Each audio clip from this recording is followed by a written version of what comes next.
네, 안녕하세요. 저희는 지금 다니엘서를 선교적으로 읽으면이라고 하는 프로그램을 지금 진행하고 있는데요. 계속 앞에서도 말씀드리지만 다니엘서는 매우 선교적인 책입니다. 그래서 다니엘서에 다른 교훈이나 주제들이 있지만 그것에 집중하는 나머지 정말 다니엘서가 말하려고 하는 것을 우리가 놓칠까봐 저는 계속해서 여러분에게 반복적으로 다니엘서가 선교적인 책이다 라고 말씀을 드리는 겁니다. 그럼 선교는 뭐냐? 선교란 하나님을 모르는 민족들이 하나님을 알게 되고 그분을 찬양하게 되는 것입니다. 그것을 구체적으로 설명한 게 선교적 트라이앵글이라고 말씀드렸죠. 하나님이 계시고 하나님은 하나님의 백성을 불러서 복을 주시고 하나님의 백성들은 하나님을 모르는 백성들 가운데 그 복을 흘려보내면 하나님을 알지 못하는 혹은 또 다른 표현으로 하면 이방인들이 하나님을 알게 되고 경배하는 그 일이 바로 선교적 트라이앵글이다 이렇게 얘기할 수 있습니다. 때로는 하나님이 그런 이방 민족들을 하나님의 백성이 있는 곳으로 불러들이시기도 해요. 그러나 어떤 경우는 하나님의 백성들이 이방 민족에게 가게 됩니다. 근데 가는 방법이 적극적으로 나는 복음을 전해야 되겠다라고 해서 자발적으로 가는 경우도 있지만 지금 여기 다니엘에 나오는 다니엘과 그의 친구들처럼 자발적으로 원하지 않았어요. 그러나 전쟁에서 짐으로 말미암아 그 나라 포로가 돼가지고 갔지만 여전히 그 사람들의 역할은 뭐냐면 하나님의 증인으로 하나님의 백성으로 거기 사는 것입니다. 그런데 그 세상은 녹록지 않습니다. 그런 세상을 대표하는 두 사람이 다니엘서에 나오는데 4장에 나오는 느부갓네살 왕하고 지금 여기 5장에 등장하는 벨사살입니다.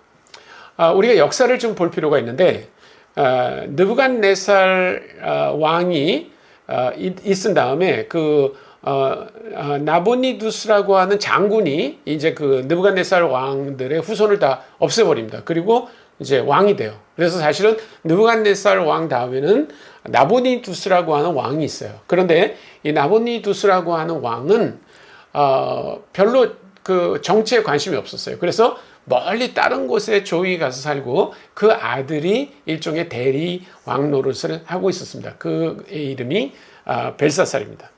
근데 성경에는 그 역사와는 조금 다른 기술인데 뭐 저희는 하나님의 뜻이 설명되는데 그런 뭐 역사적인 아주 자세함이 결코 방해한다고는 생각하지 않습니다. 그래서 결국 중요한 건 뭐냐면 이 5장에 나오는 벨사살의 허풍과 교만은 어떤 면에서 보면 자기가 진짜 왕이 아니기 때문에 더 왕처럼 하려고 하는 데서 나오는 건지도 모릅니다. 근데 물론 허풍의 끝이 있죠. 근데 허풍의 끝이 뭐냐면 자기가 인간들이 아니라 하나님과 같다. 나는 하나님보다 더한 사람이다 라고 하는 걸 보여주는 것. 그게 바로 허풍의 끝이죠. 그렇게 허풍 떨다 망한 사람 많잖아요, 역사에. 근데 이 벨사살이 아주 그런 대표적인 인물이에요. 그래서 어떻게 하냐면 연회를 이제 열었습니다. 뭐 한번 생각해 보시죠. 1000명이나 모아가지고 파티를 연다. 그것만 해도 뭐 어마어마한 규모지 않습니까? 근데 거기서 자기가 더 허풍을 털기 위해서 내가 이런 사람이야 라고 하기 위해서 느부갓네살 왕이 예루살렘에서 가져온 그 성전에서 사용하는 금잔들이 있습니다. 그걸 가지고 그 연회에서 귀족들이 술을 마셨어요. 하나님에 대해 모독하는 거죠. 내가 하나님보다 더 높다 이런 것을 보여주죠. 근데 하나님은 인내의 한계가 있으신 분이에요. 언제나 모든 것을 다 참아주지 않습니다. 특별히 하나님의 영광을 가리는 짓 하는 것을 절대로 용서하지 않으세요. 그래서 그 연회가 무르익어 갈 때 손이 벽에 나타나서 이제 글씨를 씁니다. 그 글씨가 메네 데겔 우바르신이라고 하는 그 글씨예요. 그 글씨를 읽지 못했던 건 아닌 것 같아요. 사람들은 그 글자를 읽을 수는 있었지만 근데 중요한 건 뭐냐면 그 글자가 의미하는 바가 뭔지를 알 수 없었다는 거예요. 누구도 그것을 해석하지 못했습니다. 그래서 결국 그 왕비가 나타나가지고 왕대비죠. 그러니까 대비 그 옛날 느부갓네살 왕의 부인이 그 왕궁에 있었는데 나타나서 이제 그 벨사살에게 뭐라고 얘기하냐면 다니엘이라고 하는 사람이 옛날에도 느부갓네살 왕의 그 꿈을 해몽해 줬다. 그러니까 이것도 해석해 줄 것이다 라고 불러와요. 그런데 4장에서 그 다니엘이 느부갓네살 왕에 대해서 갖고 있는 태도는 굉장히 온유함입니다. 그리고 진정으로 느부갓네살 왕의 회개를 돕는 역할을 해요. 근데 이 5장에 나타나는 다니엘의 모습은 굉장히 단호합니다. 그리고 아주 그 벨사살 왕에 대해서 굉장히 엄한 어조로 얘기하고 있어요. 그리고 용서의 여지가 없어요. 그 얘기를 어떻게 해석하냐면, 메네는 메나, 나중에 이제 문화입니다. 문화, 돈을 세는 그 단위죠. 근데 뭐 영국의 지금 그 돈의 화폐 단위가 파운드지 않습니까? 근데 파운드가 원래 무게를 재는 거잖아요. 그 똑같아요. 메나라고 하는 무게를 재는 그 단위가 문화가 된 겁니다. 여기 성경에 문화가 나오잖아요. 그 문화예요.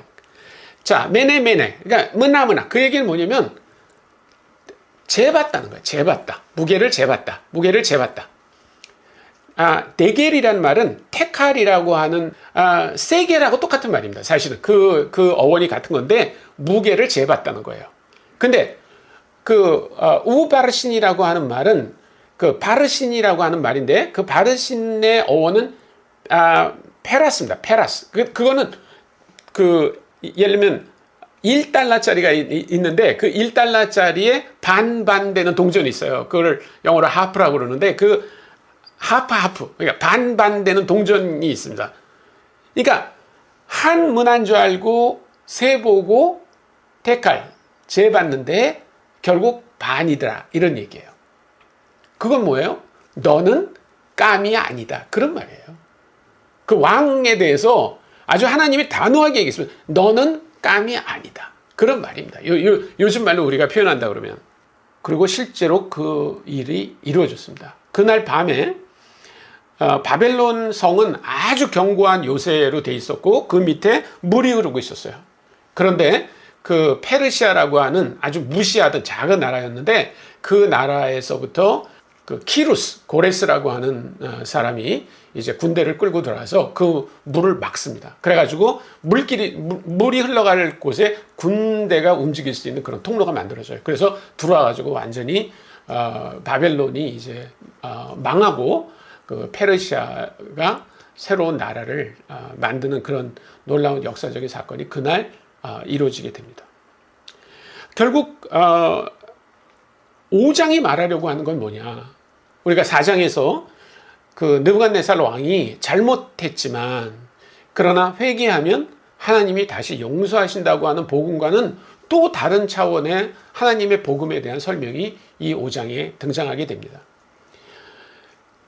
기억하시죠? 여러분들이 선교적 트라이앵글에서 맨 꼭대기에는 하나님 계시고 그 다음에 왼쪽에는 그 하나님 백성이 있고 우측에 이제 세상이 있다고 그랬죠.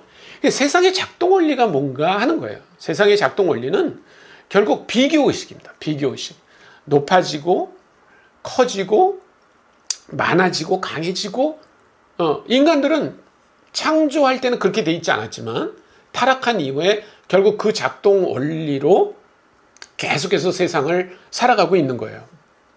근데 마태복음 20장에 보면 예수님이 그 제자들을 나무라는 얘기가 나오는데 거기서도 여전히 그 제자들의 모습이 나오는 거예요.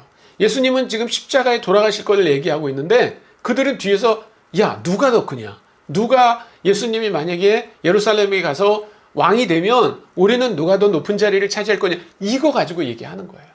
예. 그래서 주님께서 그거를 나무라시죠. 내가 가르친 건 세상과 같지 않지 않냐. 세상에 있는 권세 잡은 사람들은 그렇게 하지만 우리는 그렇게 하면 안 된다라고 얘기하시죠. 그 다음에 또 하나 우리가 생각해야 될 게 뭐냐면 하나님이 가장 미워하시는 게 뭐냐면 우리가 하나님처럼 되려고 하는 거예요. 창세기 3장에서 뱀이 하와를 이제 유혹할 때 그 선악과를 보여주면서 뭐라고 얘기합니까? 이거를 먹으면 네가 하나님처럼 될 것이다 라고 말해요.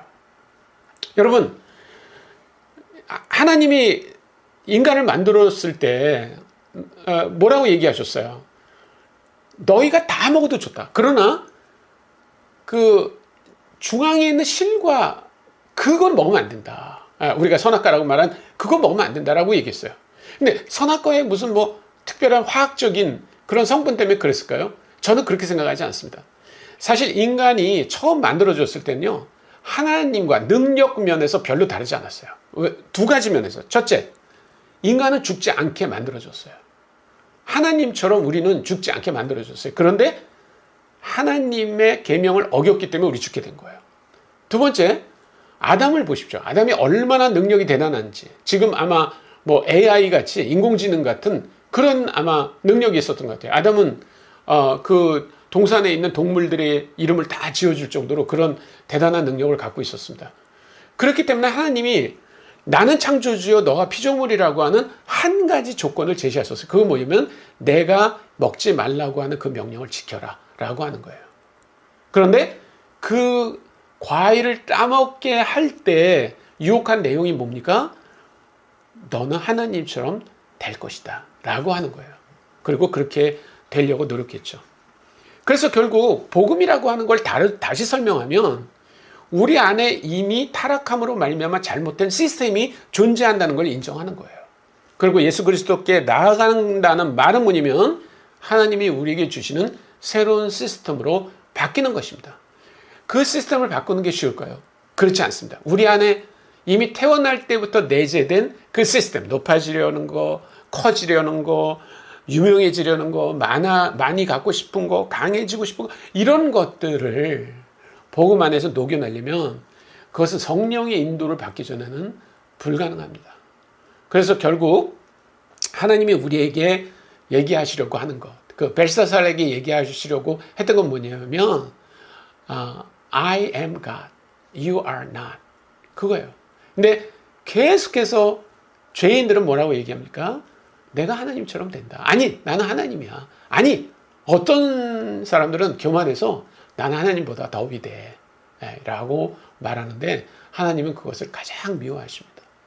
그래서 결국 5장이 얘기하려고 하는 것은 뭐냐면 이 세상이 어떤 시스템을 갖고 있으며 하나님은 그것을 어떻게 다루고 싶어 하시는가를 얘기한다. 이렇게 말할 수 있습니다. 감사합니다.